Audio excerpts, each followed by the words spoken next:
ಆಪ್ಗೆ big shock, ಒಡೆದು ಹೋಯ್ತಾ Kejriwal party.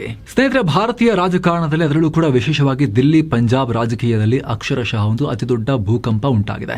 Arvind Kejriwal ಕಟ್ಟಿದ ಆಮ್ ಆದ್ಮಿ ಪಾರ್ಟಿಗೆ ಈಗ ಅಕ್ಷರಶಃ ಮರ್ಮಾಘಾತ. ಆಮ್ ಆದ್ಮಿ ಪಾರ್ಟಿಯ ಬ್ಲೂ ಐಡ್ ಬಾಯ್ ಕೇಜ್ರಿವಾಲ್ರ ಬಲಗೈ ಬಂಟ, ಪಂಜಾಬ್ ಚುನಾವಣೆಯ ರೂವಾರಿಯಾಗಿದ್ದ ರಾಘವ್ ಚಡ್ಡಾ ಆಮ್ ಆದ್ಮಿ ಪಾರ್ಟಿಗೆ ಗುಡ್ ಬೈ ಹೇಳಿದ್ದಾರೆ. ಯುವ ರಾಜಕಾರಣಿ. ಇದು ಕೇವಲ ಒಬ್ಬ ನಾಯಕನ ರಾಜೀನಾಮೆಯ ಕಥೆಯಲ್ಲ. ರಾಜ್ಯಸಭೆಯಲ್ಲಿ ಆಪ್ ಈಗ ಇಬ್ಬಾಗ ಆಗ್ತಾ ಇದೆ. ಪಕ್ಷದ ಬಲಿಷ್ಠ ನಾಯಕರು ಒಟ್ಟಾಗಿ ಕಮಲದ ಪಾಳ್ಯಕ್ಕೆ ಶಿಫ್ಟ್ ಆಗ್ತಿದ್ದಾರೆ. ರಾಘವ್ ಚಡ್ಡಾ ನೇತೃತ್ವದಲ್ಲಿ ಬರೋಬ್ಬರಿ 7 ಆಪ್ ಸಂಸದರು, ಆಪ್ನ 3/2 ಸಂಸದರು ಇಡೀ ಪಾರ್ಟಿಯನ್ನ ಕಿತ್ಕೊಂಡು ಬಿಜೆಪಿ ಒಳಗಡೆ ಇಡ್ತಾ ಇದ್ದಾರೆ ದಳದ ಮೇಲೆ. ಇದನ್ನ ಬರೀ ಪಕ್ಷಾಂತರ ಅಂತ ಹೇಳಕ್ಕಾಗಲ್ಲ, ಬದಲಾಗಿ ಸಂವಿಧಾನದ ನಿಯಮಗಳ ಪ್ರಕಾರ ಇದನ್ನ ಮರ್ಜರ್ ಅಥವಾ ವಿಲೀನ ಅಂತ ಕರೀತಾ ಇದ್ದಾರೆ. ಹಾಗಿದ್ರೆ ಈ 7 ಜನ ಯಾರು? ಇವ್ರು ಯಾಕೆ ಆಮ್ ಆದ್ಮಿ ಪಾರ್ಟಿ ಬಿಟ್ರು? ಇದರಿಂದ ದಿಲ್ಲಿ, ಪಂಜಾಬ್ ಮತ್ತು ದೇಶದ ಪಾಲಿಟಿಕ್ಸ್ ಮೇಲೆ ಆಗೋ ಇಂಪ್ಯಾಕ್ಟ್ ಏನು? ಬನ್ನಿ ಕ್ವಿಕ್ ಆಗಿ 1 by 1 ನೋಡ್ತಾ ಹೋಗೋಣ. ಆಪ್ಗೆ ಬಿಗ್ ಶಾಕ್, ಕಮಲ ಹಿಡಿದ 7 ಆಪ್ ನಾಯಕರು. ಆಪ್ ಬಿಟ್ಟು ಬಿಜೆಪಿ ಸೇರ್ತಾ ಇರೋ ಈ 7 ಜನ ಸಂಸದರು ಸಾಮಾನ್ಯರಲ್ಲ, ಪಕ್ಷದ ಬೆನ್ನೆಲುಬಾಗಿದ್ದವರು. ಮೊದಲನೇದಾಗಿ ರಾಘವ್ ಚಡ್ಡಾ. ಇವ್ರ ಬಗ್ಗೆ ನಿಮಗೆಲ್ಲ ಗೊತ್ತೇ ಇದೆ. ಪಂಜಾಬ್ನಿಂದ ರಾಜ್ಯಸಭೆಗೆ ಆಯ್ಕೆಯಾಗಿದ್ದ ಆಪ್ನ ಯುವ ಮುಖ, ಆಪ್ನ ನ್ಯಾಷನಲ್ ಸ್ಪೋಕ್ಸ್ ಪರ್ಸನ್ ಕೂಡ. ಈ ಹಿಂದೆ ದಿಲ್ಲಿಯ ಶಾಸಕರಾಗಿ, ದಿಲ್ಲಿ ಜಲಮಂಡಳಿಯ ಉಪಾಧ್ಯಕ್ಷರಾಗಿ ಎಲ್ಲ ಕೆಲಸ ಮಾಡಿದವರು. ಅಷ್ಟೇ ಅಲ್ಲ, INDIA ಮೈತ್ರಿಕೂಟದಲ್ಲಿ ಆಪ್ ಪರವಾಗಿ ನಿಂತು ಕೋಆರ್ಡಿನೇಟ್ ಮಾಡ್ತಾ ಇದ್ದ ಅತಿ ಮುಖ್ಯ ಮುಖ. ಈಗ ಇವರೇ ಬಂಡಾಯದ ಬಾವುಟ ಹಾರಿಸಿದ್ದಾರೆ. ಎರಡನೇವರು ಸಂದೀಪ್ ಪಾಠಕ್, ಆಪ್ನ ನ್ಯಾಷನಲ್ ಜನರಲ್ ಸೆಕ್ರೆಟರಿ. 2022 ಪಂಜಾಬ್ ಎಲೆಕ್ಷನ್ನಲ್ಲಿ ಆಪ್ ಗೆಲ್ಲೋಕೆ ಇವರ ಸ್ಟ್ರಾಟಜಿನೇ ಮುಖ್ಯ ಕಾರಣ ಆಗಿತ್ತು. IIT ದಿಲ್ಲಿಯಲ್ಲಿ ಪ್ರೊಫೆಸರ್, ಆಕ್ಸ್ಫರ್ಡ್, MITಯಲ್ಲಿ ರಿಸರ್ಚ್ ಮಾಡಿರೋ ಹೈಲಿ ಕ್ವಾಲಿಫೈಡ್ ಪರ್ಸನ್. ಆಪ್ನ ಅತ್ಯಂತ ಸ್ಟ್ರಾಂಗ್ ಸಂಘಟನಾ ಚತುರ ಅಂತಾನೆ ಫೇಮಸ್ ಆಗಿದ್ರು. ಮೂರನೇವರು ನಿಮಗೆಲ್ಲ ಚಿರಪರಿಚಿತ, ಟೀಮ್ ಇಂಡಿಯಾದ ಮಾಜಿ ಕ್ರಿಕೆಟಿಗರ್, ಅಗ್ರೆಸಿವ್ ಪ್ಲೇಯರ್ ಹರ್ಭಜನ್ ಸಿಂಗ್. ಪಂಜಾಬ್ ಕೋಟಾದಿಂದ ರಾಜ್ಯಸಭೆಗೆ ಹೋಗಿದ್ದವರು ಆಮ್ ಆದ್ಮಿ ಪಾರ್ಟಿಯಿಂದ. ಪಂಜಾಬ್ನಲ್ಲಿ ಇವರಿಗಿರೋ ಮಾಸ್ ಅಪೀಲ್, ಕ್ರೇಜ್ ಸಿಕ್ಕಾಪಟ್ಟೆ ಇದೆ. ನಾಲ್ಕನೆಯವರು ಸ್ವಾತಿ ಮಾಲಿವಾಲ್, ದಿಲ್ಲಿಯ ಮಹಿಳಾ ಆಯೋಗದ ಮಾಜಿ ಅಧ್ಯಕ್ಷೆ, ಮಹಿಳಾ ಹಕ್ಕುಗಳ ಹೋರಾಟಗಾರ್ತಿ, ಆಪ್ನ ಪ್ರಬಲ ಮಹಿಳಾ ಧ್ವನಿ. ಕೇಜ್ರಿವಾಲ್ರ ಸಹಾಯಕ, ಮಾಜಿ ಆಪ್ತ ಕಾರ್ಯದರ್ಶಿ ಬಿಭವ್ ಕುಮಾರ್ ಜೊತೆ ಇವರಿಗೆ ಜಗಳ ಆಗಿತ್ತು, ಹೊಡೆದಾಡ್ಕೊಂಡಿದ್ರು. ಅವಾಗಿಂದ ಇವರು ರೆಬಲ್ ಆಗಿದ್ರು. ಇನ್ನು 5ನೇಯವರು ಅಶೋಕ್ ಮಿತ್ತಲ್, ಪಂಜಾಬ್ನ ಫೇಮಸ್ ಲವ್ಲಿ ಪ್ರೊಫೆಷನಲ್ ಯೂನಿವರ್ಸಿಟಿಯ ಫೌಂಡರ್, ಚಾನ್ಸಲರ್ ಹಾಗೂ ದೊಡ್ಡ ಉದ್ಯಮಿ, ಎಜುಕೇಷನಿಸ್ಟ್. ಇಂಟ್ರೆಸ್ಟಿಂಗ್ ವಿಚಾರ ಅಂತ ಹೇಳಿದ್ರೆ, ಆಮ್ ಆದ್ಮಿ ಪಾರ್ಟಿ ರಾಘವ್ ಚಡ್ಡಾರನ್ನ ರಾಜ್ಯಸಭೆ ಉಪನಾಯಕನ ಸ್ಥಾನದಿಂದ ತೆಗೆದು ಹಾಕಿದಾಗ ಅಶೋಕ್ ಮಿತ್ತಲ್ರನ್ನೇ ಆ ಸ್ಥಾನಕ್ಕೆ ತರಲಾಗಿತ್ತು. ಆದರೆ ತಕ್ಷಣ ಅವರ ಜಲಂಧರ್ ಮನೆ ಮೇಲೆ ED ದಾಳಿಯಾಗಿತ್ತು. ಅಕ್ರಮ ಹಣ ವರ್ಗಾವಣೆ ಮಾಡಿದ್ದಾರೆ ಅಂತ ಹೇಳಿ ತನಿಖೆ ಶುರುವಾಗಿತ್ತು. ಈಗ ಬಿಜೆಪಿಯವ್ರನ್ನ ವಾಷಿಂಗ್ ಮಿಷಿನ್ಗೆ ಹಾಕಿ ಸೋಪಿನ ಪುಡಿ ಹಾಕಿ ಚಂದ ಗರ ತರಿಸಿ ಕ್ಲೀನ್ ಮಾಡಿ ಈಗ ಹಾರ ಹಾಕೊಂಡು ಬಿಜೆಪಿಗೆ ಸೇರಿಸ್ಕೊಂಡಿದೆ. 6ನೇಯವರು ರಾಜೇಂದರ್ ಗುಪ್ತಾ, ಇವರು ಪದ್ಮಶ್ರೀ ಪ್ರಶಸ್ತಿ ವಿಜೇತರು, ಹಾಗೆ ಟ್ರೈಡೆಂಟ್ ಗ್ರೂಪ್ನ ಫೌಂಡರ್, ಪಂಜಾಬ್ನ ದೊಡ್ಡ ಕೈಗಾರಿಕೋದ್ಯಮಿ. ಮತ್ತು 7ನೇಯವರು ವಿಕ್ರಮ್ ಸಾಹ್ನಿ, ಇವರು ಕೂಡ ದೊಡ್ಡ ಬಿಸ್ನೆಸ್ ಮ್ಯಾನ್, ಹಾಗೆ ಪಂಜಾಬ್ನಲ್ಲಿ ಸಮಾಜ ಸೇವಕ ಅಂತಾನೆ ಹೆಸರು ಮಾಡಿರೋರು. ಅಷ್ಟು ಮಾತ್ರವಲ್ಲ, ವಿಶ್ವ ಪಂಜಾಬಿ ಸಂಸ್ಥೆಯ ಅಧ್ಯಕ್ಷರು ಕೂಡ ಹೌದು. ಗಮನಿಸಿ, ಈ 7 ಜನರಲ್ಲಿ 5 ಜನ ಬೃಹತ್ ಉದ್ಯಮಿಗಳು, ಸೆಲೆಬ್ರಿಟಿಗಳು ಮತ್ತು ರಣತಂತ್ರಜ್ಞರು. ಇಂಥ 7 ಘಟಾನುಘಟಿಗಳು ಈಗ ಒಂದೇ ಸಮನೆ ಕೇಜ್ರಿವಾಲ್ ಕೈಬಿಟ್ಟು ಮೋದಿ, ಶಾ ಪಡೆಯನ್ನ ಸೇರ್ಕೊಳ್ತಿದ್ದಾರೆ. ಇವರೆಲ್ಲರ ಒಟ್ಟಾರೆ ನಿರ್ಗಮನ ಆಮ್ ಆದ್ಮಿ ಪಾರ್ಟಿಗೆ ಕೇವಲ ನಾಯಕರ ನಷ್ಟ ಅಲ್ಲ, ಇದು ಸಂಪನ್ಮೂಲಗಳ ನಷ್ಟ ಕೂಡ ಹೌದು. ಸಂಸದರ ಸ್ಥಾನ ಯಾಕೆ ಸೇಫ್? ಏನ್ ಹೇಳುತ್ತೆ ಕಾನೂನು? ಪಕ್ಷಾಂತರ ನಿಷೇಧ ಕಾಯ್ದೆ ಹಾಕ್ರಿ, ಇವ್ರನ್ನೆಲ್ಲರೂ ಕೂಡ ಇದು ಮಾಡ್ರಿ ನೀವು ಅಂಥೇಳಿ, ಕಾನೂನು ಕ್ರಮ ತಗೊಳ್ರಿ ಅಂಥೇಳಿ, ಆಂಟಿ ಡಿಫೆಕ್ಷನ್ ಲಾ ಅಪ್ಲೈ ಮಾಡ್ರಿ ಅಂಥೇಳಿ ಇಲ್ಲಿ ಈ ಘಟನೆಯಿಂದ ಬೇಸತ್ತಿರೋರು, ಬೇಜಾರಾಗಿರೋರು ಹೇಳ್ಬೋದು. ಆದರೆ ಪಕ್ಷಾಂತರ ನಿಷೇಧ ಕಾಯ್ದೆಯಲ್ಲಿ ಅನ್ವಯ ಆಗಲ್ಲ ಈ ಕ್ಷಣಕ್ಕೆ. ಯಾಕಂದ್ರೆ ಇವರು ಮಾಡ್ತಿರೋದು ಪಕ್ಷಾಂತರ ಅಲ್ಲ, ವಿಲೀನ. ಸಂವಿಧಾನದಲ್ಲಿ ಇದಕ್ಕೆ ಅವಕಾಶ ಇದೆ. ಅದನ್ನೇ ರಾಘವ್ ಚಡ್ಡಾ ಹೇಳಿದ್ದಾರೆ, ಕಾನ್ಸ್ಟಿಟ್ಯೂಷನ್ ನಮಗೆ ಕೊಟ್ಟಿರೋ ಅವಕಾಶ ಅದನ್ನು ಬಳಸ್ಕೊಳ್ತಾ ಇದ್ದೀವಿ ಅಂತ. ನಮ್ಮ ಸಂವಿಧಾನದ 10ನೇ ಶೆಡ್ಯೂಲ್ ಪ್ರಕಾರ ಒಬ್ಬಿಬ್ಬರು ಪಾರ್ಟಿ ಬಿಟ್ರೆ, ಅಂದರೆ ಒಬ್ಬ ಸಂಸದ ಅಥವಾ ಶಾಸಕ ತನ್ನ ಮೂಲ ಪಕ್ಷದ ಚಿಹ್ನೆಯಿಂದ ಗೆದ್ದು ಆಮೇಲೆ ಸ್ವ ಇಚ್ಛೆಯಿಂದ ಪಾರ್ಟಿ ಬಿಟ್ಟು ಓಡ್ ಹೋಗಿ ಬೇರೆ ಕಡೆಗೆ ಸೇರಿಕೊಂಡ್ರೆ, ಪಕ್ಷದ ವಿಪ್ ಉಲ್ಲಂಘನೆ ಮಾಡಿದ್ರೆ ಆತನನ್ನು ಅನರ್ಹ ಮಾಡ್ಬೋದು. ಇದು ಸಾಮಾನ್ಯ ನಿಯಮ. ಆದರೆ ಅದೇ ಶೆಡ್ಯೂಲ್ನ ಪ್ಯಾರಾಗ್ರಾಫ್ 4ರ ಪ್ರಕಾರ ಇದಕ್ಕೊಂದು ವಿನಾಯಿತಿ ಇದೆ. ಒಂದು ಪಾರ್ಟಿಯ ಶಾಸಕರು, ಸಂಸದರ ಪೈಕಿ 3/2 ಜನ ಒಟ್ಟಾಗೆ, ಅಂದರೆ 2/3 ಮೆಜಾರಿಟಿಯಲ್ಲಿ ಜನ ಒಟ್ಟಾಗೆ, ಇಲ್ಲ ಪಾರ್ಟಿ ಸರಿ ಇಲ್ಲ, ಲೀಡರ್ ಸರಿ ಇಲ್ಲ, ಪಕ್ಷ ಸರಿಯಾಗಿ ಕೆಲಸ ಮಾಡ್ತಿಲ್ಲ ಅಂಥೇಳಿ ಅದನ್ನು ಬಿಟ್ಟು ಹೊರಬಂದು ಬೇರೆ ಪಾರ್ಟಿಯೊಂದಿಗೆ ಮರ್ಜ್ ಆದರೆ ಅದಕ್ಕೆ ಪಕ್ಷಾಂತರ ನಿಷೇಧ ಕಾಯ್ದೆಯ ಪನಿಷ್ಮೆಂಟ್ ಅನ್ವಯ ಆಗಲ್ಲ. ಅದು ಪಕ್ಷಾಂತರವೇ ಅಲ್ಲ, ಅದು ವಿಲೀನ. ಪಾರ್ಟಿಯ ಹೆಚ್ಚಿನ ಭಾಗ ಹೋಗಿದ್ದಾರೆ, ಅವರು ಡಿಸಿಷನ್ ತಗೊಂಡಿದ್ದಾರೆ, ಪಾರ್ಟಿಯಲ್ಲಿ 3/2 ಬಹುಮತದೊಂದಿಗೆ ಹೊರಗೆ ಹೋಗಿ ಮರ್ಜ್ ಆಗಿದ್ದಾರೆ ಅಂತೇಳಿ ಕನ್ಸಿಡರ್ ಆಗುತ್ತೆ. ಈಗ ರಾಜ್ಯಸಭೆಯಲ್ಲಿ ಆಮ್ ಆದ್ಮಿ ಪಾರ್ಟಿಗೆ ಎಷ್ಟು ಜನ ಇದ್ರು? 10 ಜನ ರಾಜ್ಯಸಭಾ ಸದಸ್ಯರಿದ್ರು.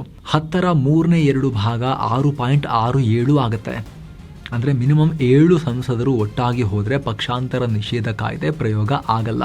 ಈಗ ಕರೆಕ್ಟ್ ಅದೇ ಲೆಕ್ಕಾಚಾರದಲ್ಲಿ 10ರ ಪೈಕಿ 7 ಜನ ಅಂದರೆ ಮ್ಯಾಜಿಕ್ ನಂಬರ್ ಜೊತೆನೆ ಅವರು ರಾಜ್ಯಸಭೆಯಲ್ಲಿದ್ದ ಆಮ್ ಆದ್ಮಿ ಪಾರ್ಟಿಯನ್ನ 3/2 ಬಹುಮತದೊಂದಿಗೆ ತಗೊಂಡು ಹೋಗಿ ಬಿಜೆಪಿಗೆ ಮರ್ಜ್ ಮಾಡಿದ್ದಾರೆ. ಹೀಗಾಗಿ ಇವರ ರಾಜ್ಯಸಭಾ ಸ್ಥಾನಗಳು ಸೇಫ್ ಆಗಿರ್ತವೆ. ಇದರ ಫೈನಲ್ ಡಿಸಿಷನ್ ಅನ್ನ ರಾಜ್ಯಸಭಾ ಸಭಾಪತಿಗಳು ತಗೊಳ್ತಾರೆ. ನಾನು ರೈಟ್ ಪರ್ಸನ್ ರಾಂಗ್ ಪಾರ್ಟಿಯಲ್ಲಿದ್ದೆ, ಚಡ್ಡಾ ಸಿಡಿದಿದ್ ಯಾಕೆ? ಈ ಡೆವಲಪ್ಮೆಂಟ್ ಒಂದ್ ದಿನದ್ದಲ್ಲ, ಹಲವು ತಿಂಗಳುಗಳ ಕೋಲ್ಡ್ ವಾರ್ ಇದೆ. ಆಪ್ನ ಪಂಜಾಬ್ ಘಟಕದಲ್ಲಿ ಎಲ್ಲವೂ ಸರಿ ಇರಲಿಲ್ಲ. ಇದರ ಟೈಮ್ ಲೈನ್ ನೋಡಿದ್ರೆ ಕೇಜ್ರಿವಾಲ್ ಜೈಲಿಗೆ ಹೋದಾಗಿನಿಂದಲೇ ಶುರುವಾಗಿತ್ತು. 2024ರ ಮಾರ್ಚ್ನಲ್ಲಿ ಇಡಿ ಕೇಜ್ರಿವಾಲ್ರನ್ನ ಅರೆಸ್ಟ್ ಮಾಡಿತು. ಆಪ್ಗೆ ಇತಿಹಾಸದಲ್ಲಿ ಅತಿ ದೊಡ್ಡ ಬಿಕ್ಕಟ್ಟು ಉಂಟಾಗಿತ್ತು. ಆ ಟೈಮಲ್ಲಿ ಪಕ್ಷದ ಪ್ರಮುಖ ನಾಯಕ, ವಕ್ತಾರ ಕೇಜ್ರಿವಾಲ್ ಅವರ ಅತ್ಯಂತ ಆಪ್ತ ರಾಘವ್ ಚಡ್ಡಾ ಭಾರತದಲ್ಲೇ ಇರಲಿಲ್ಲ. ಕಣ್ಣಿನ ಆಪರೇಷನ್ ಕಾರಣವನ್ನು ಕೊಟ್ಟು ಅವರು ಲಂಡನ್ಗೆ ಹೋಗಿದ್ರು. ಆಮೇಲೆ ಹಲವು ವಾರಗಳ ಕಾಲ ಅಲ್ಲೇ ಇದ್ರು. ಪಕ್ಷ ಬೀದಿಗೆ ಬಂದು ಹೋರಾಡ್ತಿದ್ರು, ಅವರು ಹೇಳಿಕೆನೇ ಕೊಟ್ಟಿರಲಿಲ್ಲ. ಅದಾದ್ಮೇಲೆ 2025ರ ದಿಲ್ಲಿ ವಿಧಾನಸಭಾ ಚುನಾವಣೆಯ ಸೋಲಿನ ಬಳಿಕ ಆಮ್ ಆದ್ಮಿ ಪಾರ್ಟಿಯ ರಾಜಕೀಯ ನಿಲುವುಗಳಿಂದ ನೇರ ಅಂತರ ಕಾಯ್ದುಕೊಳ್ಳೋಕೆ ಶುರು ಮಾಡಿದ್ರು. ರಾಜ್ಯಸಭೆಯಲ್ಲಿ ಪಿತೃತ್ವ ರಜೆ, ಋತುಚಕ್ರದ ನೈರ್ಮಲ್ಯ, ಗಿಗ್ ಕಾರ್ಮಿಕರ ಸಮಸ್ಯೆ, ಈ ಥರ ಜನರಿಗೆ ಕನೆಕ್ಟ್ ಆಗುವ ವಿಚಾರವನ್ನು ಎತ್ತೋಕೆ ಶುರು ಮಾಡಿದ್ರು. ಸಾಕಷ್ಟು ಸುದ್ದಿ ಕೂಡ ಆದರು. ಆದರೆ ಕೇಂದ್ರದ ವಿರುದ್ಧ ಪ್ರಮುಖ ರಾಷ್ಟ್ರೀಯ ವಿಚಾರಗಳಲ್ಲಿ ಅವರು ಮೋದಿ ಸರ್ಕಾರದ ವಿರುದ್ಧ ಕಾಮೆಂಟ್ ಮಾಡ್ತಾ ಇರಲಿಲ್ಲ. ಈ ತಿಂಗಳ ಆರಂಭದಲ್ಲಂತೂ ರಾಘವ್ ಚಡ್ಡಾ ಆಪ್ನಿಂದ ಹೊರ ಹೋಗ್ತಾರೆ ಅನ್ನೋ ಮುನ್ಸೂಚನೆ ಸಿಕ್ಕಿತ್ತು. ಏಪ್ರಿಲ್ 2ಕ್ಕೆ ಆಪ್ ಹೈಕಮಾಂಡ್ ರಾಜ್ಯಸಭೆಯ ಉಪನಾಯಕ ಸ್ಥಾನದಿಂದ ರಾಘವ್ ಚಡ್ಡಾ ಅವ್ರನ್ನ ದಿಢೀರಂತ ಕಿತ್ತು ಹಾಕ್ತು. ಅವ್ರ ಜಾಗಕ್ಕೆ ಅಶೋಕ್ ಮಿತ್ತಲ್ ಅವ್ರನ್ನ ಕೂರಿಸಿತ್ತು. ಪಾರ್ಟಿ ಕೊಟ್ಟ ಕಾರಣ ಏನು ಗೊತ್ತಾ? ರಾಘವ್ ಚಡ್ಡಾ ಸಂಸತ್ನಲ್ಲಿ ಪ್ರಮುಖ ವಿಚಾರಗಳನ್ನು ಪ್ರಸ್ತಾಪಿಸ್ತಿರಲಿಲ್ಲ. ಕೇವಲ ಸಾಫ್ಟ್ PR ಕೆಲಸ ಮಾಡಿಕೊಂಡು ಕಾಲಹರಣ ಮಾಡ್ತಿದ್ದಾರೆ ಅನ್ನೋ ಆರೋಪ ಮಾಡಲಾಗಿತ್ತು. ಅಂದರೆ ಮೋದಿ ಸರ್ಕಾರದ ವಿರುದ್ಧ ಇವರು ಮುಗಿ ಬೀಳ್ತಾ ಇಲ್ಲ ಅಂಥೇಳಿ ಇಂಡೈರೆಕ್ಟ್ ಆಗಿ ಕಂಪ್ಲೇಂಟ್ ಮಾಡಲಾಗಿತ್ತು. ಇದಾದ ಮರುದಿನವೇ ಏಪ್ರಿಲ್ 3ಕ್ಕೆ Raghav Chadha silenced not defeated ಅಂತ ಪರೋಕ್ಷವಾಗಿ ವಾರ್ನಿಂಗ್ ಕೊಟ್ಟಿದ್ರು. ಅದಕ್ಕೆ ಪಂಜಾಬ್ ಮುಖ್ಯಮಂತ್ರಿ ಭಗವಂತ್ ಮಾನ್ ಬಹಿರಂಗವಾಗಿಯೇ ರಾಘವ್ ಚಡ್ಡಾ ವಿರುದ್ಧ ವಾಗ್ದಾಳಿ ಮಾಡಿದ್ರು. ಚಡ್ಡಾ ಕಾಂಪ್ರಮೈಸ್ಡ್ ಆಗಿರೋ ವ್ಯಕ್ತಿ, ಸಂಸತ್ನಲ್ಲಿ ವೋಟ್ ಡಿಲಿಷನ್, ವಾಕೌಟ್ ಹಾಗೂ ಪಾರ್ಟಿ ಲೈನ್ ವಿಚಾರಗಳಲ್ಲಿ ಸರಿಯಾಗಿ ನಡ್ಕೊಳ್ತಾ ಇಲ್ಲ ಅಂತ ಭಗವಂತ್ ಮಾನ್ ನೇರವಾಗಿ ಆರೋಪ ಮಾಡಿದ್ರು.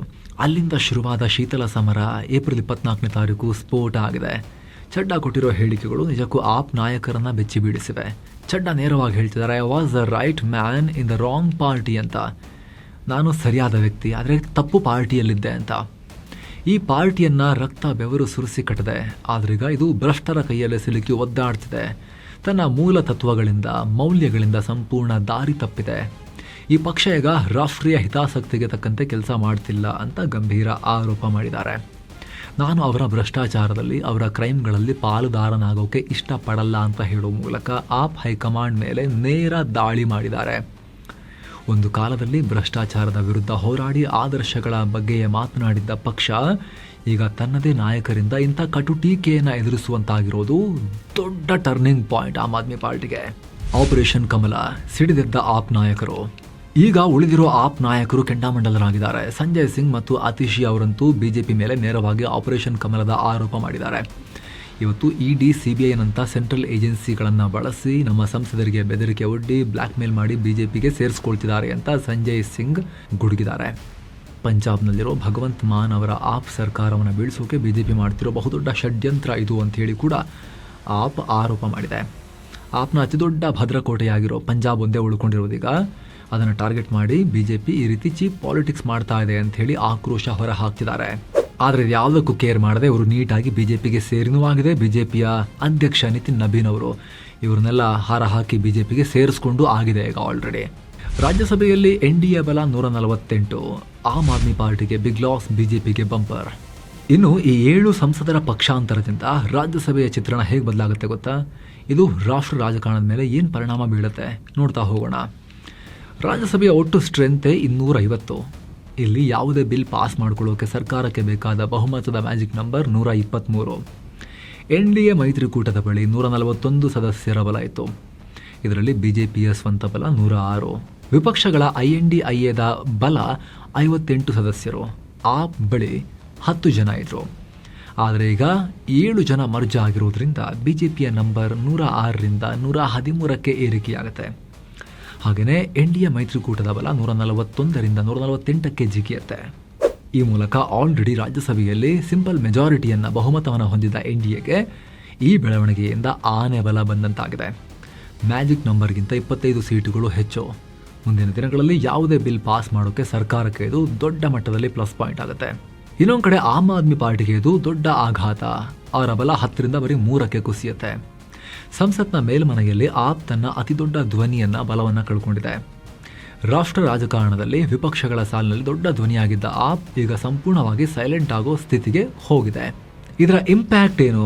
ಅರವಿಂದ್ ಕೇಜ್ರಿವಾಲ್ ಅವರ ರಾಷ್ಟ್ರೀಯ ನೆರೆಟಿವ್ಗೆ, ನ್ಯಾಷನಲ್ ನೆರೆಟಿವ್ಗೆ ದೊಡ್ಡ ಪೆಟ್ಟಿದು. ರಾಷ್ಟ್ರೀಯ ಪಕ್ಷವಾಗಿ ಹೊರಹೊಮ್ಮಿದ್ದ ಆಪ್ಗೆ ತನ್ನದೇ ಮನೆಯನ್ನ, ತನ್ನದೇ ನಾಯಕರನ್ನ ಹಿಡಿದಿಟ್ಕೊಳ್ಳಿಕ್ಕೆ ಆಗ್ತಾ ಇಲ್ಲ ಅನ್ನೋ ಮೆಸೇಜ್ ಪಾಸ್ ಆಗುತ್ತೆ. ದಿಲ್ಲಿ ಕಳ್ಕೊಂಡಾಗಿತ್ತು, ಈಗ ರಾಜ್ಯಸಭೆಯಲ್ಲೂ ಕೂಡ ಸ್ವೀಪ್ ಆಗಿದೆ. ಪಕ್ಷದ ಆಂತರಿಕ ಶಿಸ್ತು ಸಂಪೂರ್ಣವಾಗಿ ಹದಗೆಟ್ಟಿದೆ. ಪಂಜಾಬ್ನಲ್ಲೂ ಕೂಡ ತುಂಬ ಟೀಕೆಗಳನ್ನು ಫೇಸ್ ಮಾಡ್ತಿದ್ದಾರೆ ಭಗವಂತ್ ಮಾನ್ ಸರ್ಕಾರದವರು ಆಲ್ರೆಡಿ.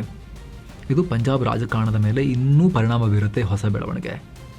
ಮುಂದಿನ ದಿನಗಳಲ್ಲಿ ಪಂಜಾಬ್ ಶಾಸಕರು ಕೂಡ ಇದೇ ಹಾದಿ ಹಿಡಿದ್ರೆ ಭಗವಂತ್ ಮಾನ್ಗೆ ಆಪ್ ಸರ್ಕಾರವನ್ನು ಪಂಜಾಬ್ನಲ್ಲಿ ಉಳಿಸ್ಕೊಳ್ಳೋದೇ ಕಷ್ಟ ಆಗ್ಬೋದು. ಈಗ ಸ್ನೇಹಿತರೆ, ನೀವು ಹೇಳಿ, ಆಮ್ ಆದ್ಮಿ ಪಾರ್ಟಿಯ ಈ ದುಸ್ಥಿತಿಗೆ ಅರವಿಂದ್ ಕೇಜ್ರಿವಾಲ್ ಅವರ ಲೀಡರ್ಶಿಪ್ ಕಾರಣನಾ ಅಥವಾ ಇಡಿ CBI ತನಿಖಾ ಸಂಸ್ಥೆಗಳ ಭಯ ಕಾರಣನಾ? BJP ಮಾಡಿರೋ ಆಪರೇಷನ್ನ ಇದು, ಅಥವಾ ಇವರೇ ಬಂದು ಮನೆಗೆ ಡಾಕ್ಟ್ರೇ ಆಪರೇಷನ್ ಮಾಡಿ ಅಂತ ಹೇಳಿ ಮಾಡಿಸ್ಕೊಂಡು BJPಗೆ ಹೋಗಿದ್ದಾರಾ? ನಿಮ್ಮ ಒಪಿನಿಯನ್ ಮಿಸ್ ಇಲ್ಲದೆ ಕಾಮೆಂಟ್ ಮಾಡಿ ತಿಳಿಸಿ.